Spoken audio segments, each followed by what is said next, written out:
qui chargé fort de lundi 24 septembre 2018. À la une de Cameroun Tribune, il y a d'abord ce don présidentiel, un don présidentiel qui a été matérialisé samedi dernier. On s'en souvient par le ministre directeur du cabinet civil de la présidence de la République, Samuel Mvondo Ayolo. Il s'agit d'un don pour les sports et les sportifs de la cité capitale Yaoundé. L'ouverture officielle a donc eu lieu samedi dernier. On rappelle avec Cameroun Tribune que le coût total de cette œuvre-là est de 100 millions de francs CFA et cela s'est fait avec le concours de l'ami chinois, de l'ambassadeur de Chine au Cameroun. En tout cas, le rappel a été fait par Samuel Mvondo Ayolo, le directeur du cabinet civil à la présidence de la République. À la une, la grande une cette fois-là de Cameroun Tribune, édition de ce lundi, c'est naturellement la campagne électorale qui a été lancée officiellement samedi dernier sur l'ensemble du territoire camerounais. Les candidats depuis lors s'attellent donc à l'explication par la présentation de leur vision pour le pays, toutes choses qui sont d'ailleurs contenues dans leur projet de société et autres programmes politiques. Et si Cameroun Tribune, édition de ce lundi, compte 48 pages, contrairement aux habitudes, c'est à cause de ces pages spéciales qui sont naturellement dédiées à cette matière. La campagne électorale telle qu'elle a été lancée samedi dernier, le journal du RDPC, le Rassemblement démocratique du peuple camerounais, l'action est également en kiosque ce jour, ce lundi.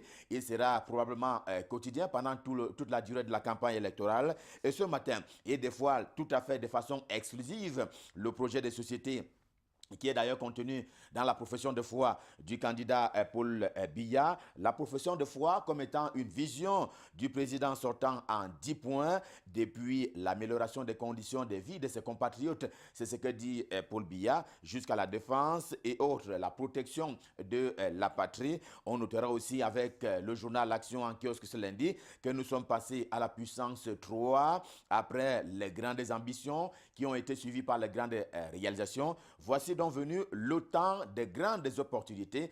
Il va falloir s'y habituer pour le compte du septennat à venir, au cas où Paul Biya est réélu président de la République. Mais avant, le financier d'Afrique, dans une édition spéciale, c'est une version magazine qui est en kiosque ce lundi matin. Et le journal qui tient à faire le point sur les dites réalisations au plan économique pour parler donc du septennat précédent du candidat Paul Biya de 2011 à 2018. Il y a eu, comme au commencement, une vision, celle de 2035, eh bien, Paul Biya et son équipe s'attelaient alors à dire aux Camerounais qu'à l'horizon 2035, eh bien, le pays sera émergent. Il y a donc eu le budget programme, il y a eu cette vision-là, il y a eu le budget programme et d'autres réformes un peu plus importantes qui sont intervenues et qui ont été présentées et vendues à l'ensemble des électeurs camerounais par Paul Biya. Mais il y a aussi eu des mauvais signes, à l'image d'ailleurs de ce septennat qui s'achève avec un retour en force du Fonds monétaire international, le Cameroun étant donc revenu manifestement dans les mailles de l'institution financière internationale qui est un peu le gendarme de la finance internationale. L'hebdomadaire Repère est également en kiosque ce lundi. Il apporte sa part d'explication au sujet de cette profession de foi du candidat Biya et justement, il estime, lui le candidat Biya, qu'il va devoir poursuivre l'œuvre qu'il a si bien entamée. La nouvelle offre, puisqu'il s'agit d'elle, emporte entre autres, estime encore Repère en kiosque ce lundi, la lutte contre l'exclusion sociale. Repère fait aussi le cas des autres candidats qui sont en lice pour l'élection présidentielle du 7 octobre prochain. C'est le cas de Maître Akere Mouna en deuxième une édition de ce lundi, dont il dit être favorable au retrait de l'organisation de la CAN par le Cameroun. En tout cas, c'est ce que dit Repère dans sa livraison de ce lundi à propos du candidat Maître Akere Mouna. Cela fait partie d'ailleurs des éléments de la campagne électorale du leader du mouvement NAO, dont on sait qu'il est sur le terrain depuis samedi dernier,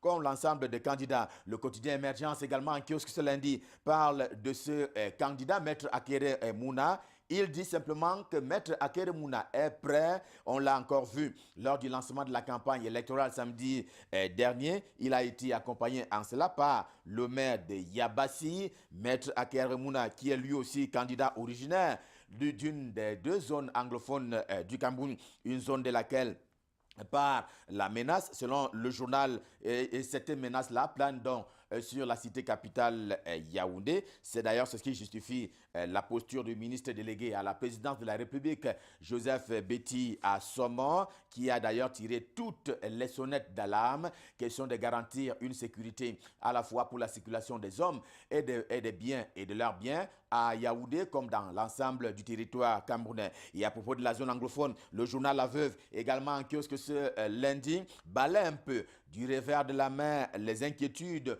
autour de la campagne électorale, notamment en faveur du candidat Biya dans les deux régions du sud-ouest et du nord-ouest camerounais. Il balaie donc toutes les inquiétudes qui planaient jusque-là, en montrant naturellement comment la campagne a été bel et bien lancé du côté des Bamenda, et c'est le fait naturellement du coordonnateur régional de cette campagne dans cette région du Cameroun. Il s'agit du premier ministre Philemon Yang qui a bel et bien lancé la campagne à Bamenda. Bamenda, le chef-lieu de la région du nord-ouest camerounais, où le ministre Paul Atanganji a également séjourné, et il est allé de ce côté-là, question de rassurer les populations quant aux mesures de sécurité qui ont été prises par le pouvoir public, naturellement, pour leur quiétude. Quant au département de la Léquier,